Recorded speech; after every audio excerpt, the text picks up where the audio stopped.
Bienvenue à Destination Entrepreneur. La capsule d'aujourd'hui, ça va être concernant l'incorporation. Il y a vraiment beaucoup de questions. Dans le fond, les gens, quand ils se partent en affaires, se posent la question, est-ce que je dois partir comme travailleur autonome, comme une société enregistrée, travailler pour moi-même, ou est-ce que je dois m'incorporer et créer une compagnie? Il y a beaucoup de gens que, tu sais, la compagnie, ça fait beaucoup glamour, puis bon, c'est cool, tu sais, j'ai comme ma compagnie, ça paraît vraiment comme wow, mais il faut tout de même analyser si ça en vaut la peine, puis si ça coûte pas trop cher non plus. Tu sais, il faut évaluer les avantages et les inconvénients de s'incorporer avant vraiment de dire je crée une compagnie. Donc, je vais vous expliquer un petit peu les différences. C'est que quand tu es à ton compte, tu es une entreprise individuelle.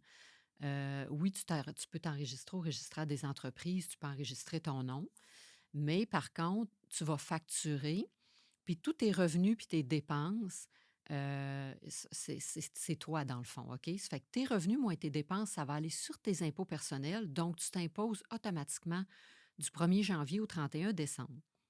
Ce qui fait que tes revenus moins tes dépenses, si mettons tu fais 100 000 de revenus nets, revenus moins dépenses, ce 100 000-là, tu n'as pas le choix au 31 décembre. Donc, quand tu fais ton rapport d'impôt l'année suivante, tu n'as pas le choix de t'imposer sur le total de ton revenu net. Si tu t'incorpores, OK, c'est que là, c'est vraiment une entité distincte. Cette entreprise-là, c'est elle qui va avoir son propre compte de banque. Les revenus, tu vas facturer, puis les revenus vont rentrer dans la compagnie. Les dépenses sont dans la compagnie. Donc, les revenus moins les dépenses, ça s'en va dans la compagnie. Donc, le 100 000 que tu faisais de profit tantôt, comme entreprise individuelle, bien là, tu le fais, mais c'est la compagnie qui le fait. Fait que la compagnie, elle, va s'imposer sur le 100 000, mais va s'imposer à un taux à peu près de 20 OK? Ça peut être plus ou moins, là, ça dépend de la grosseur de la compagnie puis de beaucoup d'autres facteurs, mais mettons pour le moment 20. Fait que c'est sûr que là, tu es moins imposé que si tu avais été imposé personnellement sur ton 100 000, tu aurais probablement été imposé à l'entour de 45 50. Sauf que là, l'argent est dans la compagnie. Ce qui veut dire que la compagnie peut continuer à faire des projets, peut investir, mais toi, personnellement, tu ne peux pas prendre cet argent-là. Bien, tu peux la prendre, mais tu vas t'imposer aussi. Ce qui veut dire que si tu ressors l'argent de la compagnie, bien là, pour vivre, parce que là, tu as besoin de vivre aussi, tu veux te verser un salaire ou un dividende, mais tu vas sortir l'argent, puis tu vas te réimposer sur ces montants-là parce que c'est la compagnie qui a facturé, puis c'est la compagnie, c'est une entité distincte. Fait qu'il faut bien voir, dans le fond, que c'est deux entités différentes. Maintenant, euh, dans le fond, les gens souvent me posent la question, ben, c'est parce que j'aimerais mieux m'incorporer parce que je vais avoir plus de dépenses déductibles. Ben, ça, c'est faux. C'est faux parce que peu importe que ce soit toi ou que ce soit la compagnie, une dépense est déductible quand tu la fais dans le but de gagner un revenu. Ce qui veut dire que si tu fais une dépense, par exemple, je ne sais pas, ici, on est dans un studio. Si la compagnie ici de studio achète des micros, achète une table, achète des ordinateurs, ben il l'achète dans le but de gagner un revenu, donc c'est une dépense déductible. Fait que cette compagnie-là soit incorporée ou non, la dépense va être déductible. Donc, ce n'est pas une raison de s'incorporer, de dire je voudrais avoir plus de dépenses déductibles. OK? C'est la même chose pour une voiture ou un bureau à domicile. Toutes les dépenses que vous faites dans le but de gagner un revenu sont déductibles, peu importe que vous soyez incorporé ou non. Maintenant, là, on va dire, bon, écoute, c'est quoi à ce compte-là les avantages de s'incorporer?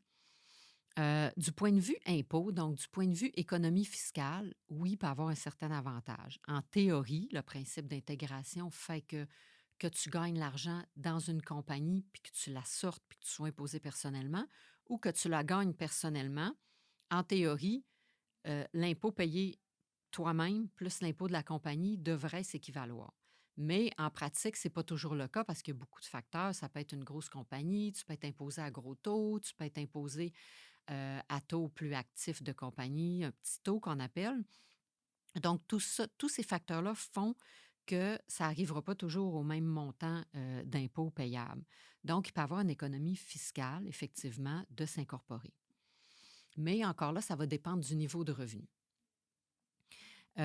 Maintenant, ce qui est intéressant aussi, c'est que si on a une compagnie, on peut choisir le type de revenu personnel qu'on veut recevoir. Donc, on peut faire le choix de gagner un salaire ou de gagner un dividende.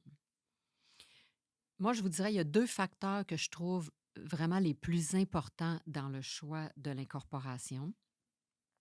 C'est que quand tu t'incorpores, tu peux profiter d'un report d'impôt. Autrement dit, si tu n'as pas besoin de tout l'argent pour vivre, OK? Si, mettons, tu gagnes 300 000 dans la compagnie, ce 300 000-là, si tu en as besoin, mettons 100 000, par exemple, pour vivre, OK? Si tu le gagnais tout seul, le 300 000, tu n'aurais pas le choix, tu t'imposerais sur tes impôts personnels du 1er janvier au 31 décembre. Fait que tu t'imposerais sur 50 admettons. Donc, tu t'imposerais sur 150 000 qui partiraient en impôts, puis il te resterait 150 000. Mais admettons que tu aurais juste eu besoin de 100 000 pour vivre. Bien, le 300 000, tu es mieux de le gagner dans la compagnie parce que la compagnie, elle, va gagner le 300 000. Toi, tu vas t'en retirer 100 000 pour vivre, mais il y a un 200 000 qui reste dans la compagnie. Puis ce 200 000-là, lui, il est imposé seulement, mettons, à 20 Fait que tu n'as pas eu tout de suite 50 d'impôt dessus. Fait que ce 200 000-là, ben lui, tu reportes l'impôt à plus tard. Tant que tu ne le sors pas de la compagnie, tu ne t'imposes pas. Fait que c'est vraiment un peu comme un REER. Ce montant-là, il va rester dans la compagnie, donc tu ne t'imposeras pas. Puis là, tu peux l'utiliser pour faire d'autres projets à travers ta compagnie ou tu peux l'utiliser pour faire des placements tout simplement. Fait qu'au lieu de sortir l'argent, puis d'après ça, aller prendre des REER ou de placer ce 200 000-là, bien là, tu le laisses dans la compagnie puis tu le places. Fait que tu as un 30 d'impôt qui n'a pas été payé tout de suite. Fait que peut-être que oui, tu vas le payer plus tard quand tu vas le sortir, mais s'il reste là pendant 10 ans, 20 ans, 30 ans, le temps que tu as ta compagnie, ben c'est du report d'impôt. Fait que ça vaut vraiment la peine. Le report d'impôt est vraiment un critère important à considérer avant de s'incorporer. Maintenant, l'autre critère qui est full important aussi, c'est que la plupart du temps, quand tu crées une compagnie, tu veux la vendre plus tard, tu veux créer une plus-value, puis tu veux la vendre plus tard. Donc, autrement dit, je ne sais pas, tu trouves un magasin de souliers, par exemple, puis là, tu pars de zéro, puis tu appelles ton nouveau brand, puis peu importe le nom, ABC. Fait que là, toi, tu développes ça, puis là, ça devient un soulier de course, peu importe. Puis là, ça devient vraiment comme bon. Puis là, les gens l'achètent. Puis là, tu crées vraiment une grosse business, puis ça devient international. Bon, bref, ta compagnie, elle a un nom, ta compagnie vaut quelque chose. Fait que peut-être 20 ans plus tard, ta compagnie, peut-être qu'elle vaut 1 million, peut-être qu'elle vaut 20 millions, OK? Admettons que ta compagnie vaut 1 million.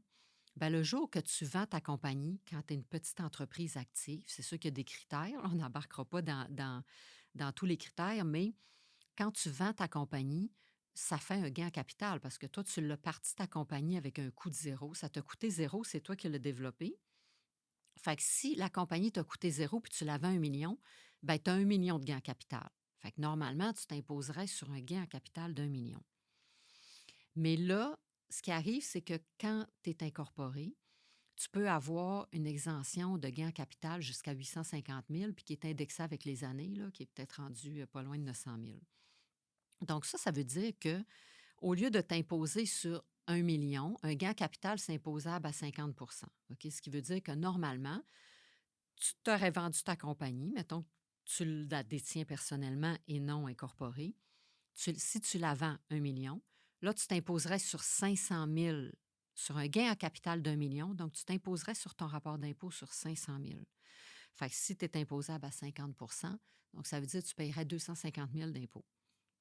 Si tu la détiens dans un Inc., dans une compagnie incorporée, bien là, si tu vends, puis que là, tu as une exemption de 900 000 de gain en capital, bien là, si tu l'as vendu à 1 million, puis tu as 1 million de gain en capital, bien, il te reste juste 100 000 de gains en capital imposable. Donc, 100 000 de gain en capital imposable, ça peut représenter 25 000 d'impôts. Fait que là, on voit quand même tout de suite la grosse différence lorsqu'on vend une compagnie. Donc, c'est important que c'est un critère important que si on part une compagnie qui a une plus-value puis qui peut se vendre dans le futur, que c'est important de s'incorporer pour l'exemption du gain en capital. Puis après ça, c'est sûr, c'est important de consulter avant la vente aussi parce qu'il y a vraiment des critères pour embarquer dans le société admissible de petite entreprise pour avoir droit à ce gain en capital-là. Mais bref, c'est un critère important de l'incorporation. Ensuite, c'est sûr qu'il peut y avoir une question de légal aussi, puis de responsabilité de s'incorporer. parce que on peut, comme c'est un Inc. Aussi, ben, je veux dire, tu sais, ça peut être plus facile de protéger, dans le fond, notre patrimoine via une compagnie que quand on l'a directement dans nos poches à nous. Un autre facteur qui peut être intéressant d'avoir une compagnie, c'est aussi que quand on a besoin de financement, ça peut être plus simple d'aller chercher du financement. Ça peut être des subventions, des fois, qui vont demander une compagnie incorporée que tu ne peux pas avoir droit si tu n'es pas, si t'es pas incorporé. Ça, c'est les avantages, dans le fond, d'avoir une compagnie incorporée. Les désavantages, ben, c'est sûr qu'il y a des règles plus strictes. C'est une entité distincte, donc autant en impôt personnel, vous avez pas le choix de faire votre rapport d'impôt à chaque année avant le 30 avril, ben, autant pour les compagnies, tu dois faire ton rapport d'impôt. Tu as 6 mois pour produire un rapport d'impôt de compagnie. Tu as 2 mois pour payer tes impôts de compagnie. Fait que, tu sais, il y a beaucoup de trucs à savoir, autant après ça quand tu as des salariés, des taxes de vente, etc. Fait que c'est plus complexe au niveau des exigences gouvernementales que d'avoir une entreprise individuelle. Fait que c'est sûr que ça va vous coûter plus cher aussi parce que ça va vous prendre un comptable. Vous ne pourrez pas faire ça tout seul. Donc, ça va vous coûter plus cher en frais aussi de le faire. Fait que ceci dit, c'est qu'avant de s'incorporer, il faut vraiment regarder les avantages et les inconvénients. Puis je vous dirais qu'en règle générale, si on gagne en bas de 100 000, ça vaut vraiment pas la peine de s'incorporer. Ben, du point de vue fiscal, là. Du point de vue économie d'impôt, c'est sûr que vous n'aurez pas d'économie à faire de vous incorporer en bas de 100 000. Mais par contre, vous pouvez effectivement vous incorporer pour les autres facteurs que j'ai mentionnés, soit le report d'impôt parce que vous n'avez pas besoin de tout cet argent-là pour vivre, et aussi pour la plus-value de la compagnie future et de l'exemption de gain en capital. Donc, c'est vraiment important d'analyser les avantages et inconvénients, puis aller voir votre comptable pour vraiment voir est-ce que ça vaut la peine de m'incorporer, parce qu'il y a beaucoup de gens comme moi, ils vont arriver puis sont déjà incorporés, mais il n'y a tellement pas d'avantages, puis il y a juste les inconvénients dans leur cas qu'il faut juste comme fermer la compagnie. Donc, c'est encore des frais pour mettre la compagnie à jour dans ses exigences gouvernementales, après ça, la fermer et tout. Donc, posez-vous la question avant de vous incorporer parce qu'il y a quand même des frais aussi à s'incorporer. Donc, assurez-vous de bien suivre et de bien voir les avantages et inconvénients avant de procéder à une incorporation. Donc, j'espère que ce petit coin expertise-là vous a plu aujourd'hui. Puis, on se revoit dans un prochain épisode de Destination Entrepreneur.